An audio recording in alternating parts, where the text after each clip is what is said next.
Hey, thanks everyone for joining. I am going to kick us off.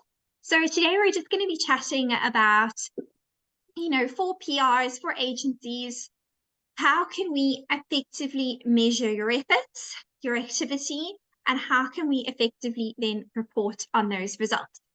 So to start with, I'm going to activate a little poll. In there, just a few questions about, what was the biggest challenge that you found in 2023 when it came to reporting? There are a few options there. Give it a go. And if perhaps one of the challenges that you're facing at the moment this year isn't listed there, pop your answer down in the comments and then we can chat about it at the end. I can see some votes coming in already. Amazing. So just pop your results in there and feel free to add any comments or any questions as we go through. So trying to change my slide. There we go. So today, you're going to be listening to my voice. I'm Nicola Baird. I'm the Sales and Marketing Manager here at Ruepoint, and I'm joined by two lovely guests. So thank you to both of them for giving us the time and just, letting us pick their brains on a few things. So the first guest is Susan Ryan. She is the head of Insight here at Ruepoint. She leads the team of media consultants that do all of the analysis and all of the media consulting. And she's just going to be giving us some advice from a, kind of an external third-party reporting view. And then we're also joined by Sophie Boucher. She's from Legacy Communications. She's an account director. Thank you so much, Sophie, for joining us. She's actually joining us from annual leave, which I think is very, very dedicated. So thanks so much to both of you for joining us. To start with, I just wanted to give a little bit of a context for today's session. So we are celebrating AMEC Measurement Month. I'm sure that most of you are aware of AMEC and its Barcelona principles, but if you don't, it's kind of the gold standard for media measurement and reporting. So in Measurement Month, it's kind of just an opportunity to reach out and share a little bit of knowledge in celebration of Measurement Month, but it's also an opportunity to have some really good discussions around how are we reporting, how are we measuring our media, is it working, and what isn't working. So I know you're all familiar with the Barcelona principles and aim to incorporate them in your day-to-day working lives. But when it comes to the reality of actually dealing with clients and trying to combat established methods of reporting, moving away from items such as vanity metrics are often a lot harder than we anticipate. In practice, it's all fantastic. We can, set out and aim to do these things, but when it comes to practice, it's a different type of story. So the aim of this webinar is to discuss a few different ways of reporting within the industry and hopefully walk away with some practical tips and, cutting through the noise of the industry. So, we all know that it's part of the Barcelona principles, goal setting, really, really important. Being able to track those goals and assess them is key. Of running away from vanity metrics, kind of moving towards other aspects, away from AVE and things like that. But what can we replace those with? And then lastly, kind of working towards incorporating qualitative intelligence, budget permitting. So just to kind of, before I hand over to one of my guests, I just want to touch base on a few things to consider as we launch this discussion. So number one, media monitoring. Obviously, Ruepoint is a media monitoring organization, but I think that utilizing the services of a media monitoring partner can be really, really vital, in terms of collating all of that data, not having to do it manually yourself, relying on, some of the free tools available that really do require a lot of manual intervention. Using an independent provider can really give you all of that data quickly and effectively and accurately to free you up for kind of more strategic level decisions. Secondly is looking backwards. Being able to set benchmarks based on past performance is really, really key. And that may be for current clients as well as, new clients that are on board. How do you know perhaps what they were doing before an agency was part, or perhaps there was another agency involved previously? and now you're kind of in charge of the client's strategy. And so being able to strategize forwards by looking backwards and setting those benchmarks is really, really important. As I mentioned, incorporating quantitative and qualitative results to be able to get a really, really holistic picture. And Susan's going to be showcasing a few examples in a bit of really why that is just so, so important. And then the last point that I want to just make is about looking wider. If your budget allows, looking at competitors, looking at the industry, looking at kind of what the wider market is doing in the industry can be really, really important to understand and strategize moving forward. So I'm going to hand over to Susan now to just walk us through a few key examples of reporting. So what she's going to be doing is we've pulled a few examples from different sectors. So for example, this one is from the utilities sector, but it can be applicable across various markets. And it's basically she's just going to walk us through what are some metrics and measurement ways that we could think about incorporating for different clients. So over to you, Sue. Thanks, Nick. Yeah, so as Nicola said, this is just an example slide from one of our utilities clients. So typical example of a headline results slide, which generally kicks off the majority of our reports here at Ruepoint. So what this gives you is kind of a snapshot straight away, you know, at the period you're looking at, whether that's a month, a quarter, a year, straight away kind of looking at those quantitative metrics, first of all. So you're going to have your volume, your overall volume, your volume broken down then by media types. You've got print, online, broadcast, and then broken down even further by source categories. So that's where you look at, you know, kind of breaking it down into regional content, national coverage, you know, by media type as well. So it just gives you that really good picture of, you know, where are you getting, for example, the most content, you know, is it coming through in broadcast? Is it particularly kind of regional broadcast where your focus is, you know, and maybe you're not having much activity at a national level, allows you to see where your content is landing, and then gives you that opportunity, I guess, to see, you know, where maybe you want to push more of that content. But as Nicola's touched on already, looking at that quantitatively alone just doesn't provide you with that context. You know, so you're just looking at numbers. So you can see here on this chart, the most coverage coming through online. But if, for example, all that content was like just passing mentions, it's not really pushing the quality of your coverage. So you really need to look at the qualitative analysis, you know, linked in with those quantitative metrics. You know, ideally, everyone wants to look at all their coverage, every piece of content coming through. Not always possible due to budget constrictions. So you're going to look, you know, and kind of see what the client can do in terms of budget. Maybe just looking at a sample would work, you know. So if you can't look at everything across the board, focus then maybe on where the particular client, you know, is really active in terms of, is, you know, a lot of CSR initiatives at a regional level, or do they really want to kind of see how they're being portrayed in that national conversation? So you can look at, you know, even just looking at that sample piece of content will still provide you with those qualitative metrics. And kind of the key ones we look at are sentiment and prominence. So in terms of sentiment, you've got your positive, negative, neutral, and balanced. And balanced is a really important one, especially in times of, you know, crisis management. If there's any issues going on, you know, you've got that negative element coming through. What can you do maybe to minimize that? And that's really where you're seeing the impact of the efforts of your activity in terms of pushing out press releases, responding to, you know, issues that are coming through. You know, so really important to kind of look across all your levels of sentiment and not just focus on your positive and negative. Linked in that, equally important with that in is your prominence. So you've got prime, significant, and passing. So, you know, are you driving the coverage? Are you kind of a shared part of the conversation, you know, but not kind of the sole driver? Or is it just, as I said already, is it just those passing mentions? So it's really important to look at the levels of prominence as well. And then, you know, pulling through kind of from that kind of two key metrics that we pull out and highlight in our client reports would be your levels of prime positive and prime negative. So given the importance of your prime content, you want to see where's that prime positive, you know, coverage landing at. You can also kind of break that down by media type as well. So you can see, are you really getting your highest levels, you know, maybe regionally, and what you can do to improve that maybe nationally or in online content. Prime negative, then obviously you want to see that as low as possible. But that is really where you're getting that negative attention.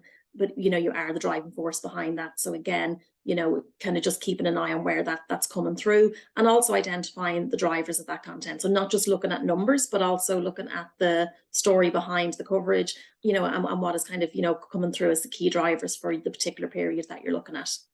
And if we look then at prime positive and prime negative and kind of the importance of them, something that they both feed heavily into then is what we call media score. So that's a metric we provide in our reports, where it's just, it's a really handy score to look at if you're kind of just glancing at this to see overall performance for the period. If it's not the only thing you should look at, but kind of it gives you kind of that performance in one figure. So looking at that media score, closer to 100 the better. Anything over 50 out of 100 would be kind of considered like what we would say a pass mark, so it would be a good performance.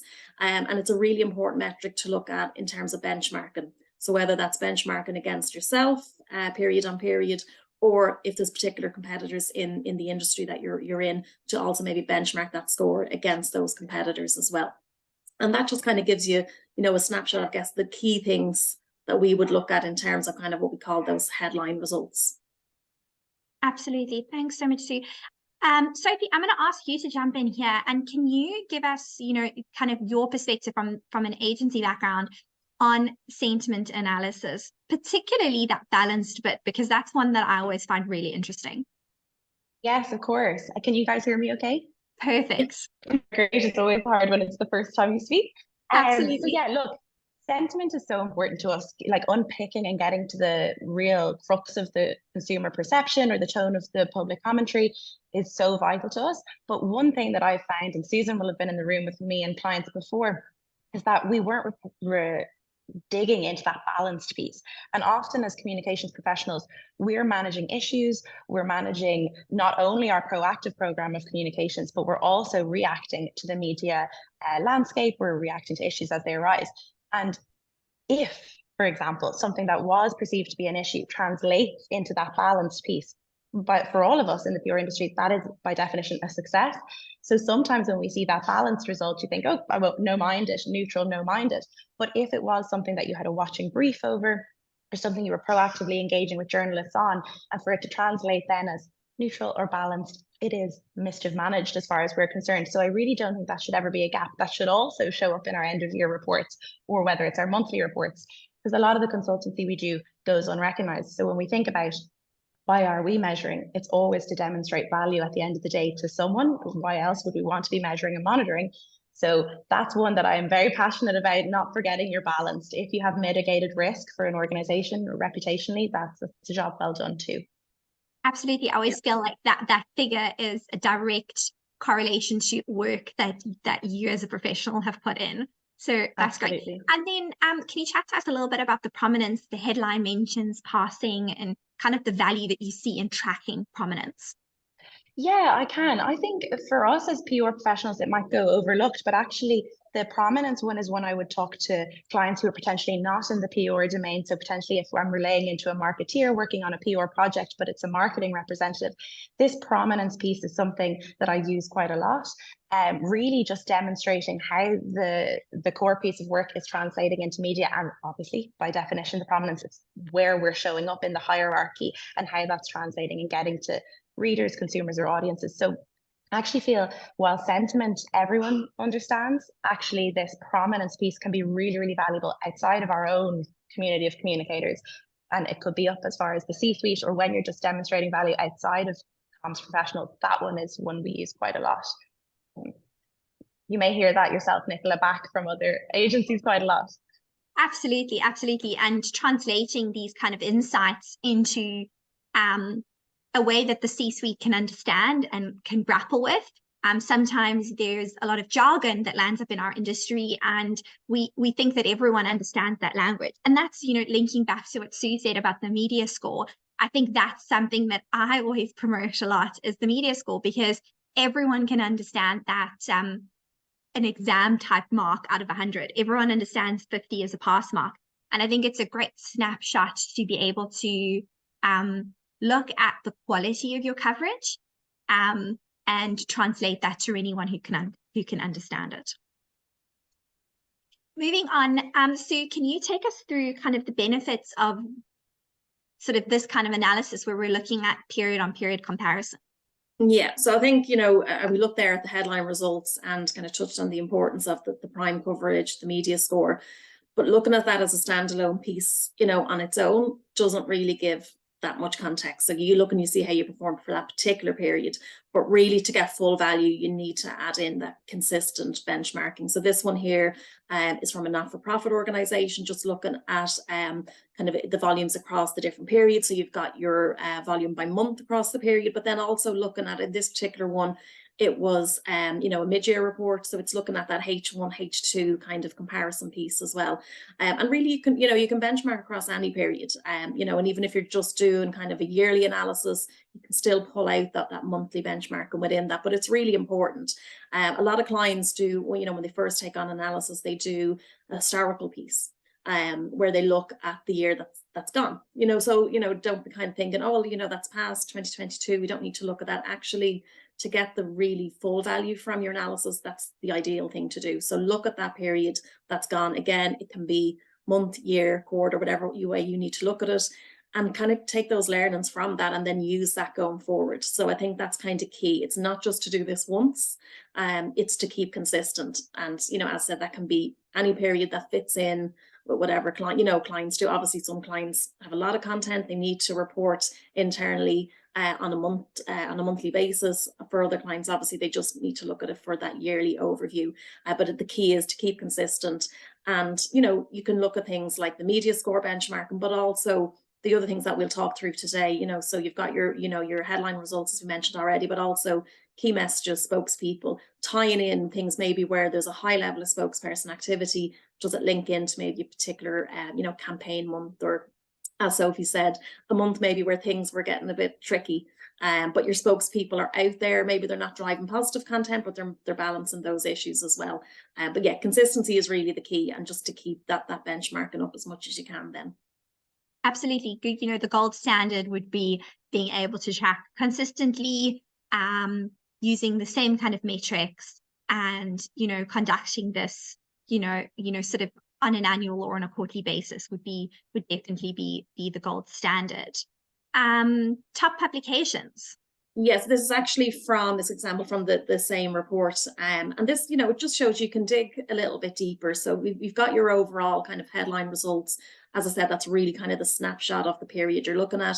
You can break that down, as we saw, into different media types, but you can actually go down and break it down into your publications as well. So this is just the top 10 publications coming through for this particular client. You know, you can literally pull it out for every publication that's there. So, you know, you can go down even to ones if there's only like 1 or 2 mentions, you can track that sentiment and prominence there. But the idea of looking at your top ones is to see where your content is landing, obviously, for the, you know, the first thing, but then where's the sentiment coming through? Where's that positive sentiment coming through? What publication maybe you're getting a lot of prime mentions in? What publication are you getting a lot of coverage in? But, you know, it's all neutral passing, like what's going on there. And obviously the key one then, the negative content, because we do see with some clients that we look at its particular publications, especially if there's anything to do with like projects or particular areas where you see those same publications push through.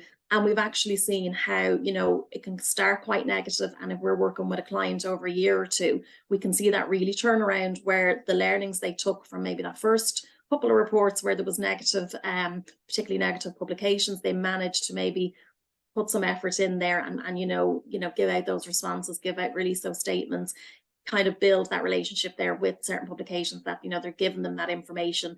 And you can see that sentiment actually as time goes on possibly move maybe into that balanced, sometimes even into neutral content as well. So it's just, yeah, it's a really good idea to kind of look a bit deeper and get that context behind it. For this particular client, this was a campaign in Clare for this period that came through. So it makes sense. You're going to see those top 4 publications there coming through in that area, and that's what you want to see. And obviously it was a positive campaign, so you're seeing a push through on that prime positive coverage there. Amazing.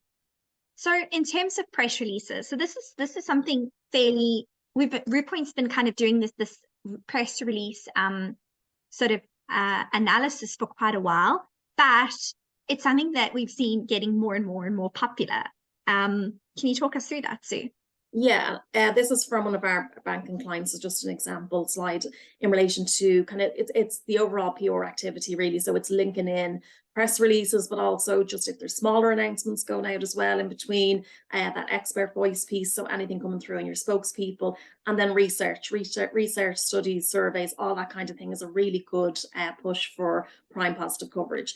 So the kind of the reason for, I guess, grouping it as one, first of all, is just to see the full impact of that efforts, those PR efforts, you know, the overall volume of coverage coming through. Again, looking at your sentiment and prominence, what you really want to see in terms of PR activity is high levels of prime positive. And generally speaking, you do. Obviously, there can be issues. You can see here, there's quite a lot of negativity coming through. What you'd ideally want to look at when you look at the next period for this client is maybe to see that sway into that balance zone there, you know, if that effort is put through. But just looking at that kind of the bigger picture first, and then you can pull out then individually. So you can see here, you know, you can pull out your press releases, see the volume of content they got, and linking it again back in with sentiment. But actually, you can also pull them out one by one. So you can literally track every press release. So you can have your total here. You can see there's over 1,000 mentions driven by press releases. That could have been driven by, in this particular period, by, you know, 15 press releases. So you can track them one by one, and that gives that extra value as well, that a client can look and see, well, actually these ones worked really well. And so if you'll have seen that recently, where we saw just ones that, you know, came through driving huge amount of coverage. Well, what did we do with those to get that content? Was there a reason maybe that these attracted a little bit more attention? And looking at other ones, maybe it was the timing of when press releases, you know, we've seen press releases go out and not pick up any content.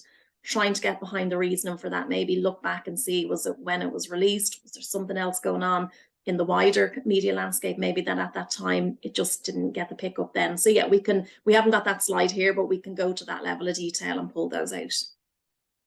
Yeah, I think you touched on something really important there. Sometimes, you know, there is activity in the wider media landscape, a bigger announcement, you know, something that can definitely detract attention from that, and having that context and understanding why that is can be hugely beneficial. Sophie, I have a question for you. Can you chat to us about how does this kind of deep dive into PR activity, how does that assist in, you know, for an agency to be able to showcase activity and value kind of as a joint point? Yeah, so this is such a valuable slide to us, and Susan is mentioning one that goes slightly deeper that we also really like to tap into. At the crux of it, this basically just analyzes our core program of work and helps us assess whether it's driving results and whether it isn't. And I feel like with PR agencies, often the deliverables you're being asked for your client, you're both assessing the landscape and putting forward a strategy that your client is buying in on with you. But there's also that tug of war within the organization. So there are other demands. And what this really enables us to do is dive deeper. So for example, if we're putting out too much and our stories are cannibalizing each other, this slide will show that up. If we are having a tug of war between, we're not sure this has media value, and the business is saying, well, it it has to go. Again, if that shows up on this slide as a non-performer, or for example, if it would have been stronger as a spokesperson comment rather than a full press release, it kind of enables those frank conversations. Getting this level of granular insight helps us have those kind of more proactive conversations. What would we do differently? How can we continuously improve on our core program? It's not to say you'll get it right every time. Like you say, there could be something in the media that morning that you weren't expecting, or a competitor launches something very similar on the same day. But outside of that, it's the level of detail enabling us to sit back and say, we had reservations about this, next time we do it differently. Spokespeople, I know we'll talk about that shortly, but that's coming through. Would this have been better as a spokesperson interview rather than a press release? You can actually get that granular with your decision making when you have the data to back it up. Amazing. That's so valuable, Sophie. Thank you. On to spokespeople, as you mentioned.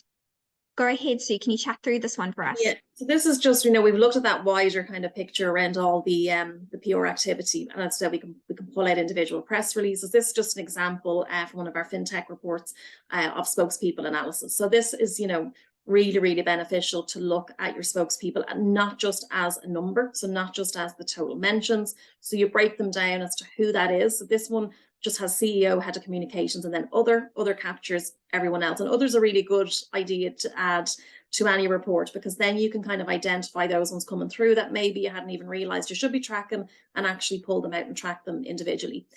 But, you know, just to get that picture of, first of all, who is driving the coverage. But I think, you know, the key thing with spokespeople is it's been proven time and time again that they do improve the quality of coverage. And always when we look at spokespeople, we just see the level, first of all, of prominence. You know, you're really pushing through. You can see there, those charts on the right hand side, the huge amount of prime coverage coming through.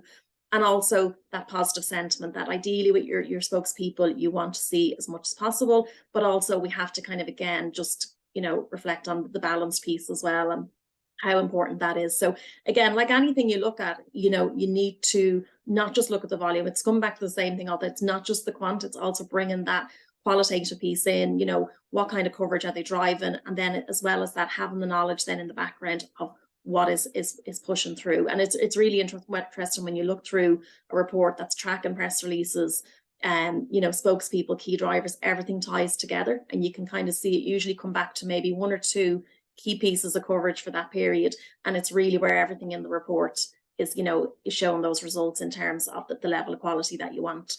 But yeah, this can be pulled out on any of those things we touched on. So research, press releases, everything can be pulled out at this granular level as well. Amazing. Yeah, spokespeople, super vital. And sometimes we know that it can be really difficult to get buy-in from spokespeople who might sit outside of the, you know, the direct KPIs for communicating and speaking in the media. So perhaps that might be a CEO or a CEO or somebody like that, who sitting at C-suite level that perhaps can't see the true value in communicating with the media in this way. Sophie, can you talk to us about getting buy-in from spokespeople?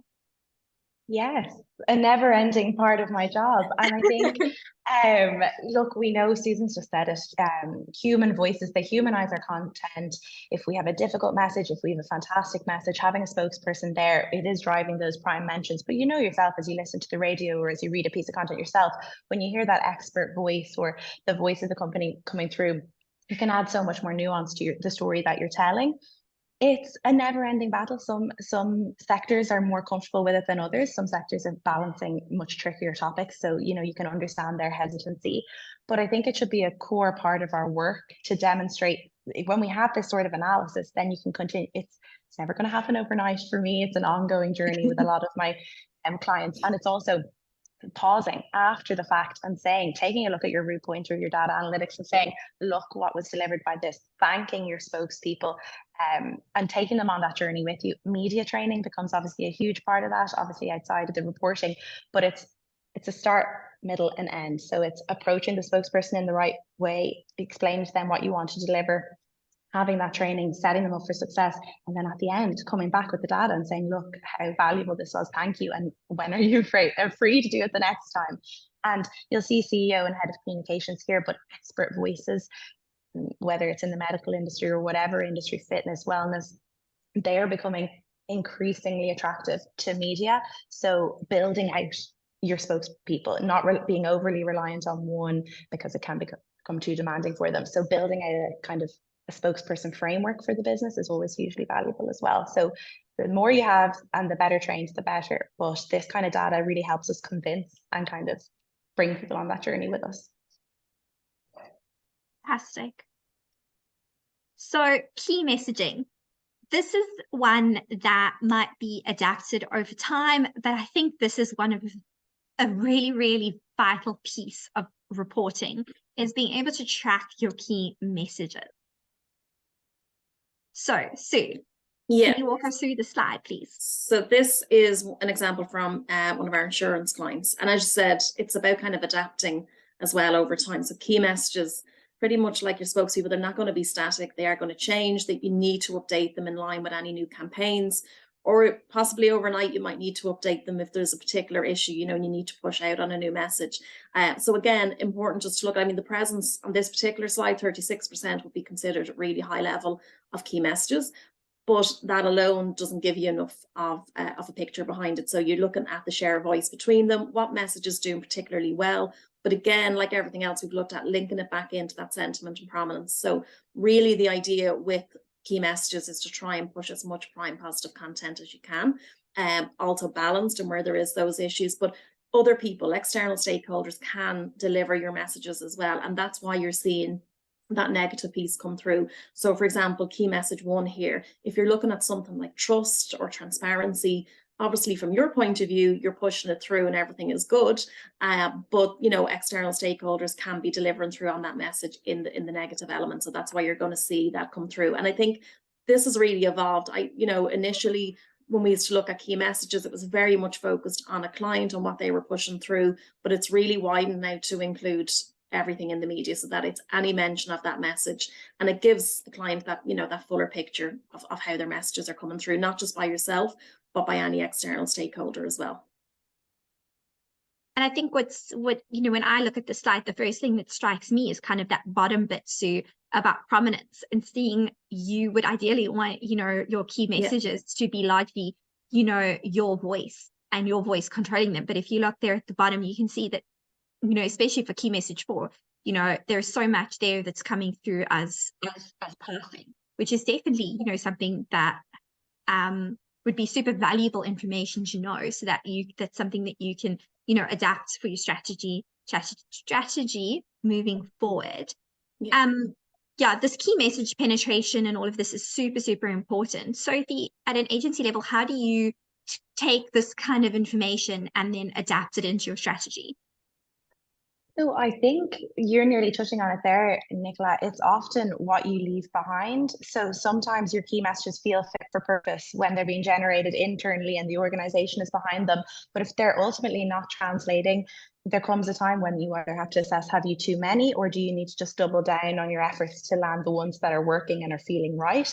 Because ultimately you're asking media to take on those messages for you and relay them. And if they're not feeling right, if they're getting left on the cutting room floor, they're no good to us. So again, key message 4 here, and the fact that we're not driving that prominence would be worrying for me, and that would be a full conversation by itself. Does that key message stand? Maybe yes, maybe we chose not to do as much in that given period, but really what feels authentic to us, and is it landing externally? Is it time to refine them? Is it time to rework them? And it's that agility piece for us, really. That's such good advice. So we're going to touch base now on our kind of last example slide. And for me, this is one that, you know, when chatting to clients, this one is always something that kind of drums up the most conversation and the most questions, and it is competitive benchmarking. It's looking at your industry peers, looking at your competitors, and seeing how you fit in. So we've got 2 elements here. We've got the quantitative and the qualitative, trying to tie them together. And I think it pulls through some really, really interesting insights. Yeah, and I think the key thing as well about your benchmark and your competitors, ideally, pretty much like your own content, you would like to look at everything, but realistically with budget, that's not always possible. So, you know, even if you can look at a sample and, you know, pulling out your own similar sample as well, you need to kind of do that like for like comparison. But it's definitely worth adding that in, you know, if possible. And again, not just quantitative, because if you look here, like the first thing that jumps out is you've got your retailer A there getting the biggest chunk of that pie there, 37%. If you're just looking at that alone, automatically you're going to think, okay, retailer A is killing it. They're you know, pushing through huge volumes. They've got the largest market share in terms of, you know, the retailers that you're looking at in this particular example. But actually then, if you look, you know, linking in that qualitative piece, you'll see they've got, you know, a really low level of prime positives, so the lowest there at 6%.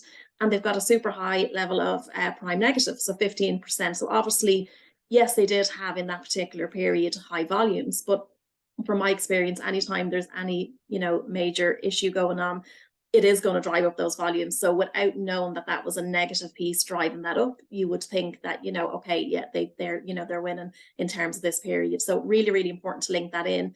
If, for example, then you were retailer B and you were kind of disappointed looking, okay, we don't have as much content, knowing that the bulk of their coverage, then, you know, that extra coverage is coming through on those negative pieces, will really add that context. And actually, if we look at retailer B, you can see, although they have lower content coming through, they've got the highest level of prime positive coverage at 35%. So for that particular client, that will really add that value to see that, you know, it's not necessarily just about how much coverage they're pushing through. It's looking at those results. And if they, for example, had a particular campaign, a new product launch, something like that coming through in that period, that would be the result they would want to see.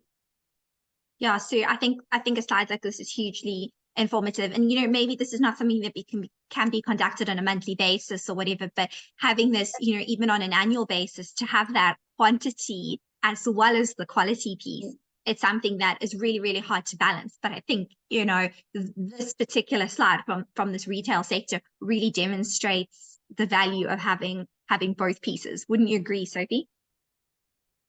I absolutely would. And I think one thing that comes to mind when I think about competitor benchmarking is also distraction. So we can often get caught up in what our competitors are doing, and you lean into the anecdotal, I saw XYZ, we're everywhere. Did you see they were out this morning? And without that qualitative piece, we're really losing. We're getting distracted by volumes, we're getting distracted by noise. And this is where we take a chance, whether it's per quarter or whether it's biannually, to stop and say, well, who's driving real tangible results and who actually are the dark horses? And I think that's often the most interesting, who are creeping up and snapping that prime, maybe not achieving huge high ends, but who do we need to watch? And are they setting out on a trajectory for 3 to 5 years? And should we be watching them more closely? And I think also, if I may, just selecting the right competitor sets and the right amount, because you can be tempted to want to know everything about everyone, but you can't refine your strategy that way. You need to select the group and stick to it for a while so that you can at least get under the skin of what's going on in the industry. Absolutely. And that's actually a conversation that we have quite a bit in terms of, you know, perhaps a client will monitor, you know, 3 or 4 competitors for a period of 4 months and then kind of feel that they have an understanding of what's happening and they want to shift to another set of competitors. And having that consistency, being able to say, okay, we're going to stick to this for a period of a year, 18 months. We're going to monitor these and see what happens in a life cycle of a year. You know, certain, you know, brands have sort of very heavy concentrated content around a particular season or a particular holiday, and having that consistency can really, really benefit your insights and your results. Just in summary, I'm sure our guests are tired of hearing of our voices by now. So just a few key takeaways before we open up to a quick Q&A is, number 1, media monitoring at a base level provides excellent results. Not everyone is going to have the budget to kind of do such an in-depth analysis piece on a consistent basis, but just that media monitoring at a base level is really valuable. A small budget does not mean you're not going to be able to have such a holistic piece. It might be that you look at a specific period, a specific campaign, you do a once-off historical landscape piece with mind to strategize for next year. There are a variety of ways that you can pick and choose elements to build it around what is important to you. Using both quantitative and qualitative, just looking at that competitor side has just, in my mind, proved the value of incorporating that qualitative piece. And then also looking and making sure that everything kind of aligns. Is everything tying in together so that everything is holistic and provides those tangible results? That's all from me. I'm going to just have a peek at the poll and kind of see what's happening. So in terms of biggest challenges in 2023 for reporting, with kind of the biggest thing is managing those data sets and kind of keeping everything organized. And I'm not actually surprised. There is so much, especially there's just so much in the media at the moment, so much content, so many different voices and all of that. I can understand how it can be quite hard. And then kind of in tied place, we've got, you know, the popularity of those vanity metrics, as well as getting top tier coverage. I'm going to open up the floor now